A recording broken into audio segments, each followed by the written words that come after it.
Дорогие браты и сестры, задумываючыся над тым, з чым да вас звярнуцца падчас гэтых рэкалекцый, узгадалася мне здарэнне, которое сталася са мной каля 20 год таму. Я тады быў яшчэ маладым святаром, але гэтае здарэнне, гляджу, што засталося ў памяці на ўсё жыццё.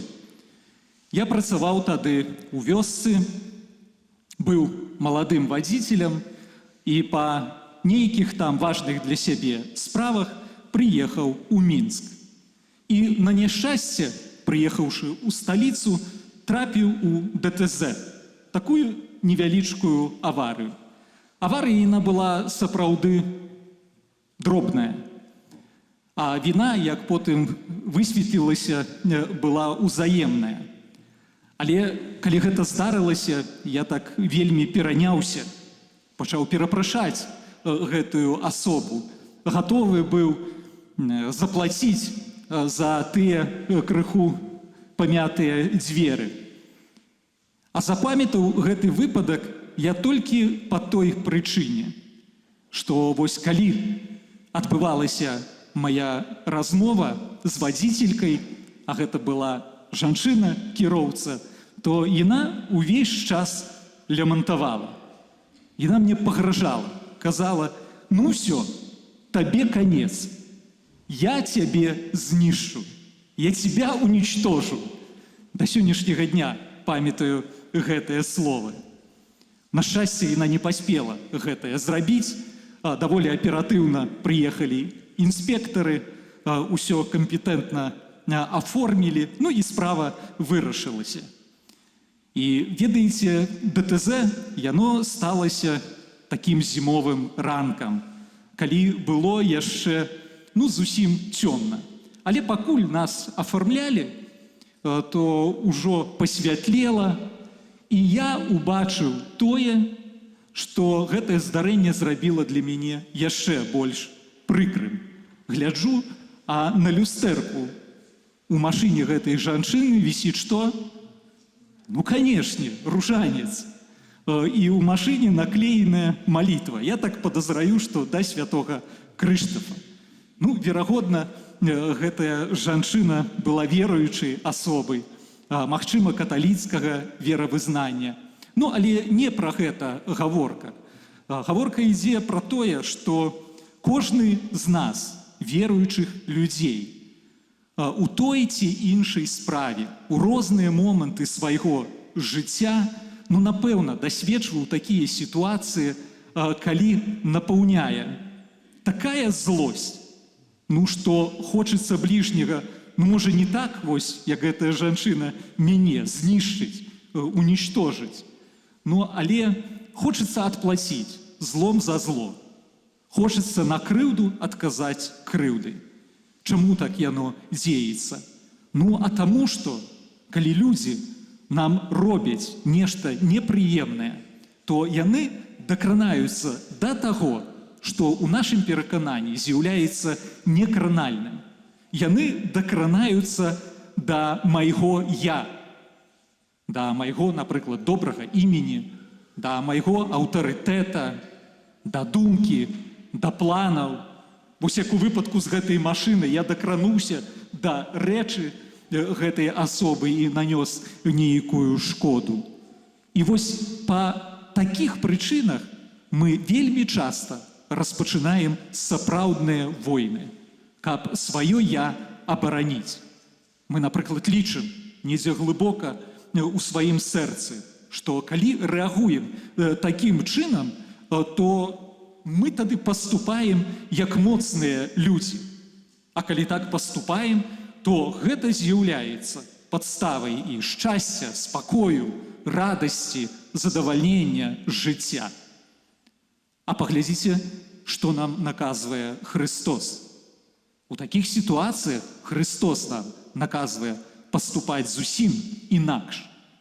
Христос кажа, каб мець усё гэта, і радасць, і шчасце, і задаволенне жыцця, і супакой, трэба наадварот падыходзіць не з пазіцыі сілы, каб чалавека старацца знішчыць, а трэба падыходзіць з пазіцыі міласэрнасці і прабачэння.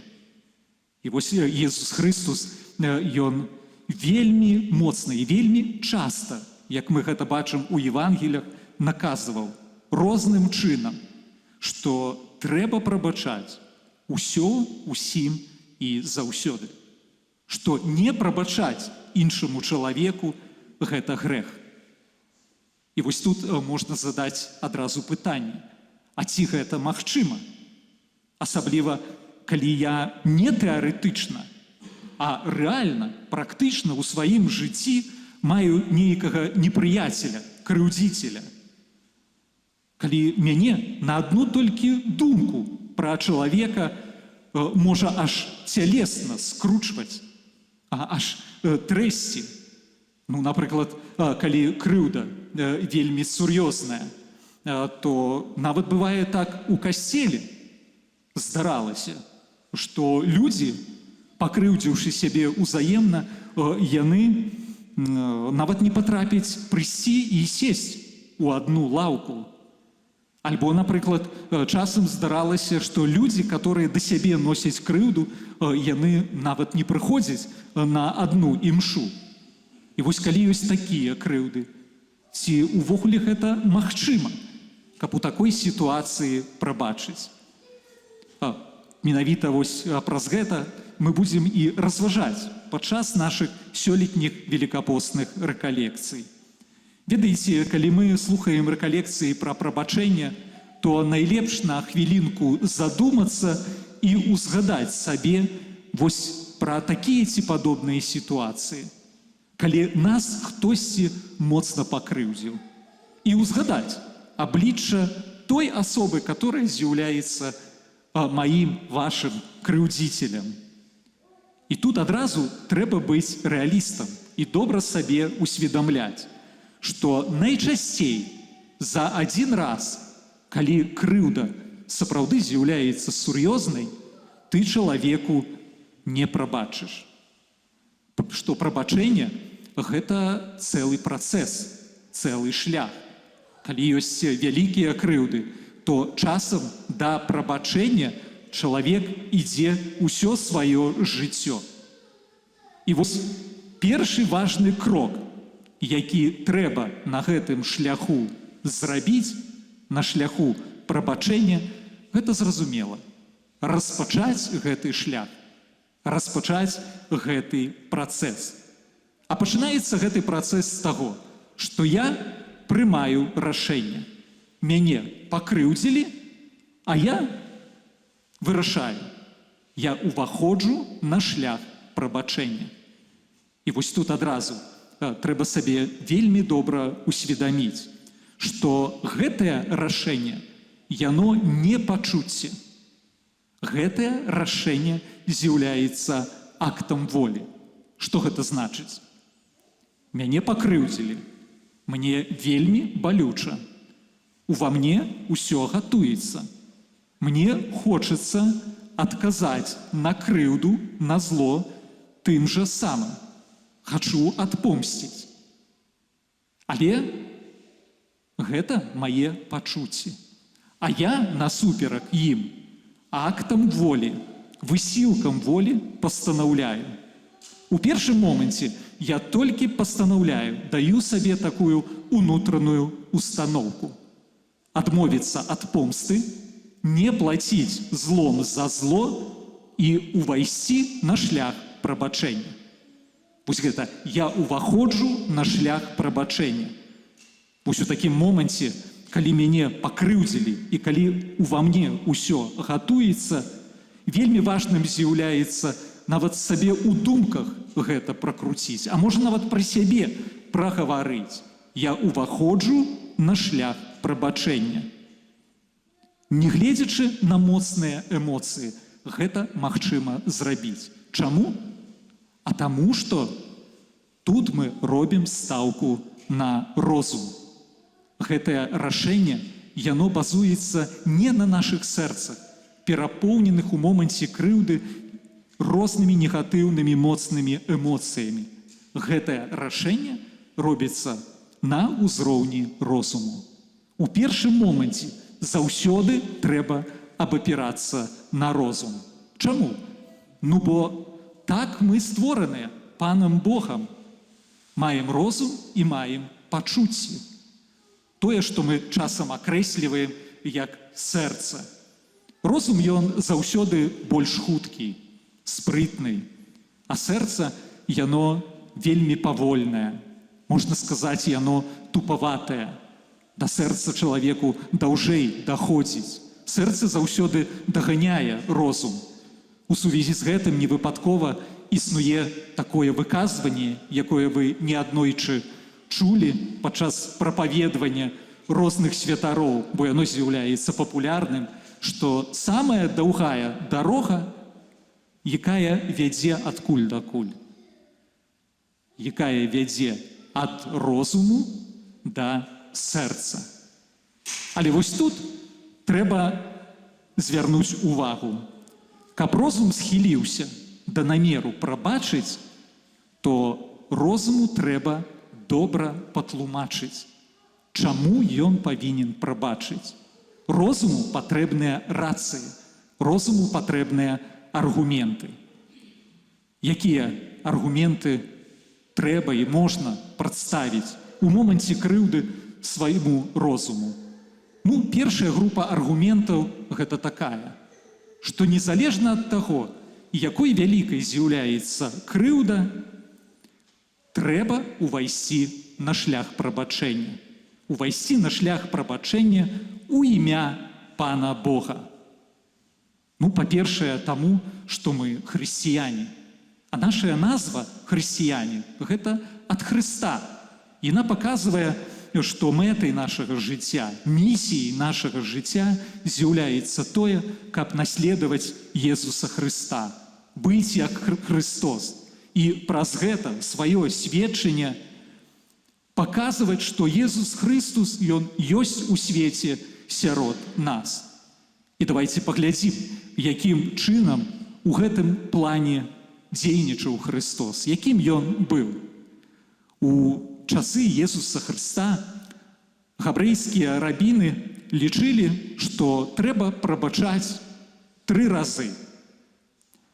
Апостол Пётр у супрацьвагу рабінам, бо ён быў вучнем Езуса Христа, запрапанаваў павялічыць гэтую лічбу да 7. Памятаеце гэтую размову славутую Петра з Езусом Христом, калі ён запытаўся, колькі разоў, пане, мы павінны прабачаць. Аднак Бог у асобе Езуса Христа, у адрозненні і ад рабінаў, і ад апостола Петра, который хацеў быць высакародным, знёс для міласэрнасці і прабачэння усялякія межы. Езус Христус на гэтае 7 прабачэнняў Петра, ён сказаў, што «Не кажу табе, што аж 7 разоў, але ажно 77 разоў». Вось гэта лічба 77. Альбо паводле некаторых перакладаў Святога Пісання не 77, а 70 раз па 7. Яна азначае тое, што міласэрнасцю і прабачэнню няма аніякіх межаў. Вось такое безліміцішча. Так вось першае, калі нас пакрыўдзілі, то розумам трэба ўзгадаць, што нашай місіяй з'яўляецца наследаваць менавіта такога Бога. А другая рэч, которую вельмі важна у моманце крыўды асэнсаваць, гэта тое, што без прабачэння, калі ты хочаш быць Божым чалавекам, увогуле немагчыма жыць у свеце, які паранены першародным грахом. Бо наступствам першароднага граху заўсёды з'яўляюцца канфлікты, слабасці, цярпенні, крыўды. І калі мы не будзем прабачаць, то мы вось ва ўсім гэтым проста патонем і прападзем. Таму вельмі важнай рэчу з'яўляецца тое, каб жывучы у свеце, але ўсё ж такі кшталтаваць у сабе такое тэалагічнае, духоўнае бачанне свету і чалавеку. Ну, калі, напрыклад, людзі чыняць супраць нас нейкі грэх, а калі робяць нейкую крыўду, асабліва найбліжэйшыя, то мы часта здзіўляемся і расчароўваемся. Ну як так увогуле магло стацца? Ну, напрыклад, муж у дачыненні да сваёй жонкі. Ну як яна, такі блізкі мне чалавек, магла такое сказаць? Як яна увогуле нешта такое магла зрабіць? Всё, канец свету. Канец свету. Калі не бачыш, не маеш вось гэтай тэалагічнай бачання, разумення свету. А тут можна задаць пытанне: так пачакай, а якім чынам ты на яе глядзіш? Яна што, Маці Божая беззаганна зачатая? Яе што, не датычыцца першародны грэх, не закрануў яе, няма аніякіх наступстваў? Закрануў, ёсць наступствы. Ну, паступіла так, можа, грэшным чынам, па той прычыне, што праявіла слабасць. Можа, у пэўным моменце проста не хапіла розуму ці духоўных сілаў, каб паступіць па-божаму.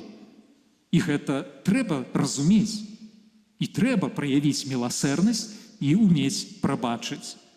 І ў гэтым плане трэба быць рэалістам. Ведаеце, на свет, паранены першародным грахом, патрэбны ёсць лек. І вось гэтым лекам якраз і з'яўляецца міласэрнасць і прабачэнне. Вось гэтую праўду усяму свету у 1981 годзе пасля замаху стрэлу, который адбыўся на пляцы святога Петра, пастараўся данесці Ян Павел II. Памятаеце, ён учыніў вось гэты акт прабачэння, кажучы: «Малюся за брата, які нанёс мне удар, і шчыра яму прабачаю». А потым ён праз нейкі час, калі апрытомніў, сустрэўся з самім замахоўцам Махмудай Алі Ахджой, прыняў таксама на аўдыенцыі яго маці. Браты і сёстры, няма выхаду. Адносіны паміж людзьмі, яны павінны будавацца на міласэрнасці і прабачэнні.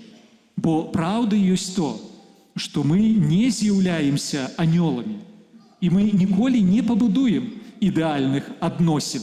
Гэта значыць без канфліктаў. Не пабудуем адносін ідэальных у грамадстве, не пабудуем ідэальных адносін у нашых сужэнствах, сем'ях, працоўных калектывах. Не пабудуем ідэальных адносін нават у касцёле.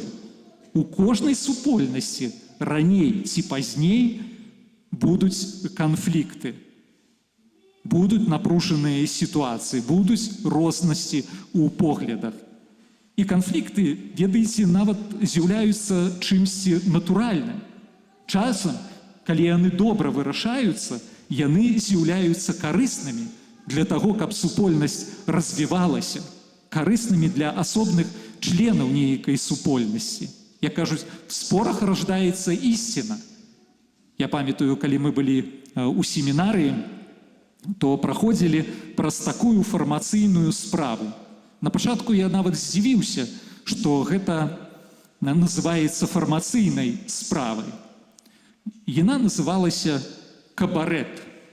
Кабарэт гэта трэба было у ваколіцах Божага нараджэння першаму курсу, а потым другому курсу зрабіць такую гумарыстычную калядную пастаноўку.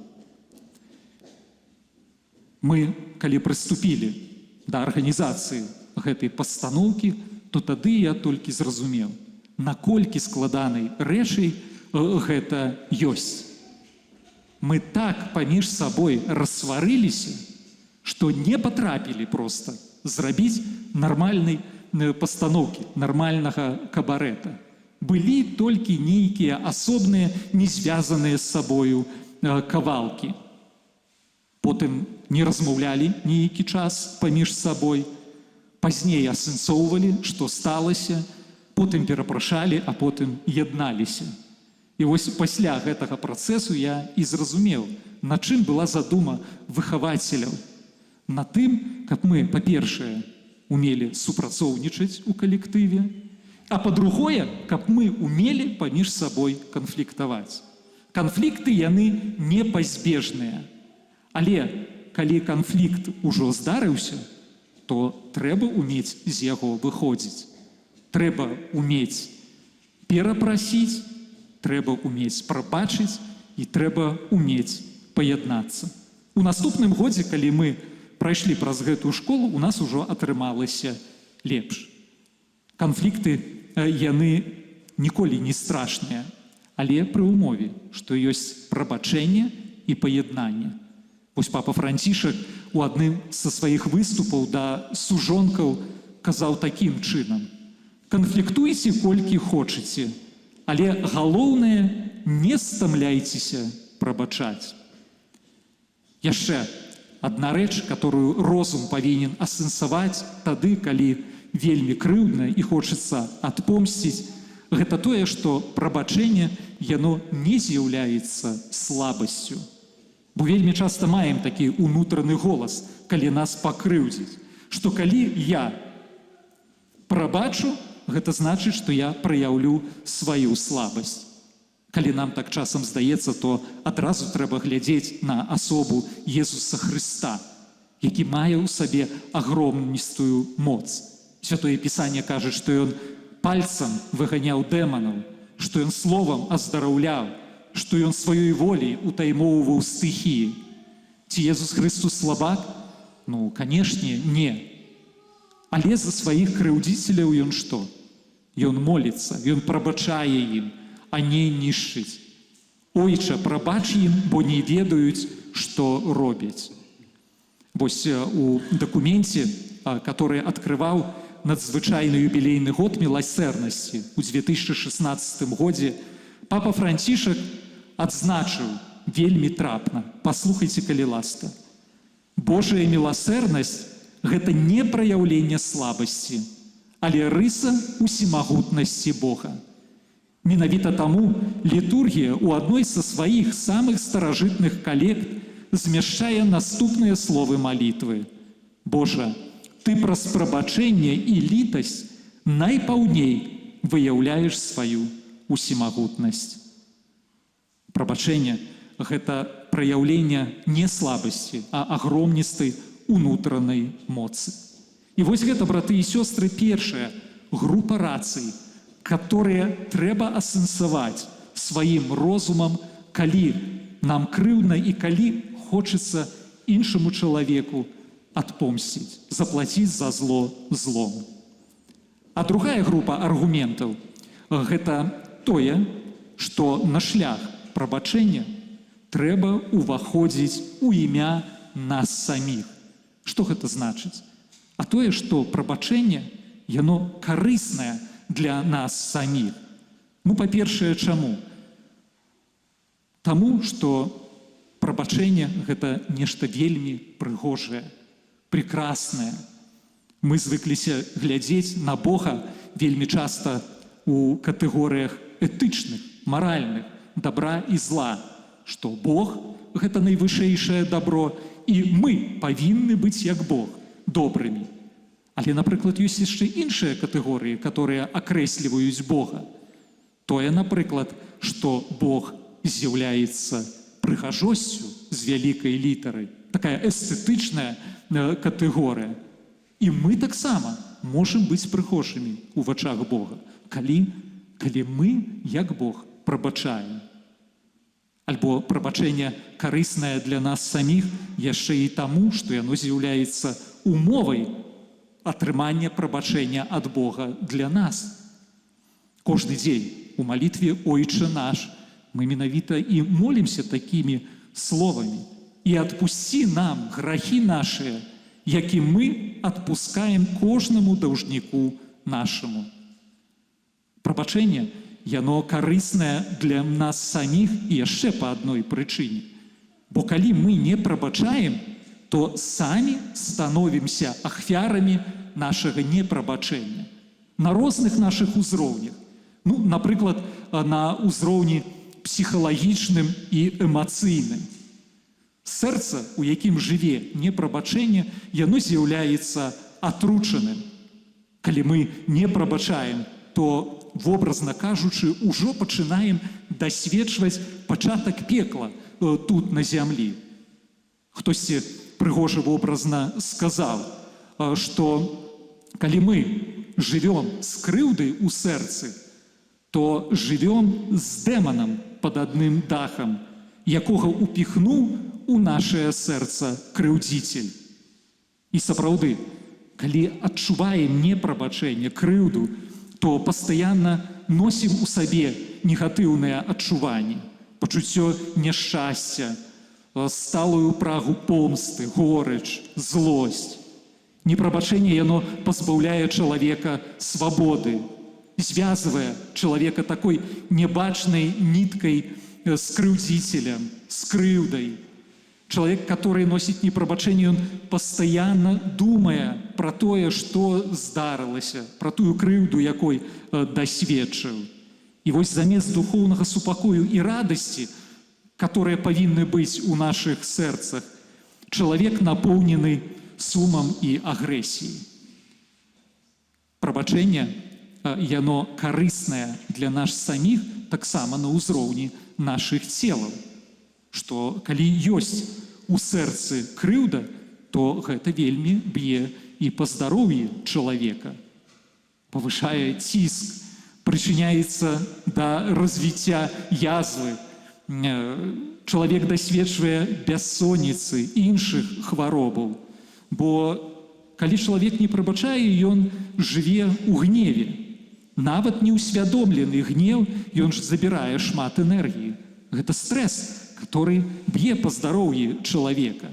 Увогуле, некаторыя псіхолагі яны кажуць, што ў нашым арганізме ўжо на малекулярным узроўні ідзе бесперапынная своеасаблівая барацьба паміж пазітыўнымі і негатыўнымі эмоцыямі. А гэта вельмі ўплывае на здароўе. А калі мы прабачаем, то што адбываецца на ўзроўні эмацыянальным? Ідзе замена негатыўных эмоцый на пазітыўныя, і гэта здароўю спрыяе. Ведаеце, амерыканскія анколагі калісьці заўважылі, што вялікая лічба асобаў, у выпадку якіх не задзейнічала хіміятэрапія, аказалася неэфектыўнай, была пад уплывам моцнай крыўды. Крыўда нараджала стрэс, а стрэс ён блакаваў лячэнне. І анколагі, яны звярнуліся да гэтых хворых не то што з прапановай, а нават з наказам, каб спачатку хворыя вырашылі свае псіхалагічныя і духоўныя праблемы, а потым ужо прыступілі да лячэння, каб яно прынесла пажаданыя наступствы. Таму, браты і сёстры, падсумоўваючы сённяшнюю канферэнцыю, трэба сказаць наступнае. Езус наказвае нам, каб мы былі міласэрнымі і каб мы прабачалі нашых крыўдзіцеляў. І вось першым крокам на гэтым шляху ёсць нашае асабістае рашэнне, што мы ўваходзім на шлях прабачэння. Першы крок у тым моманце, калі нас разрываюць яшчэ негатыўныя эмоцыі. Гэтае рашэнне магчымае, таму што яно не пачуццё. Гэта акт волі. І на гэта вельмі ўплывае розум, які дзейнічае насуперак негатыўным эмоцыям. Ну, але каб розум задзейнічаў, як мы гэта казалі, яму трэба добра патлумачыць, што прабачаць не проста неабходна, а жыццёва неабходна. У імя Бога, бо ён нас аб гэтым просіць. Ён нават нам гэта наказвае. І ў імя саміх сябе. Бо непрабачэннем мы караем якраз не крыўдзіцеля, а караем саміх сябе. Амен.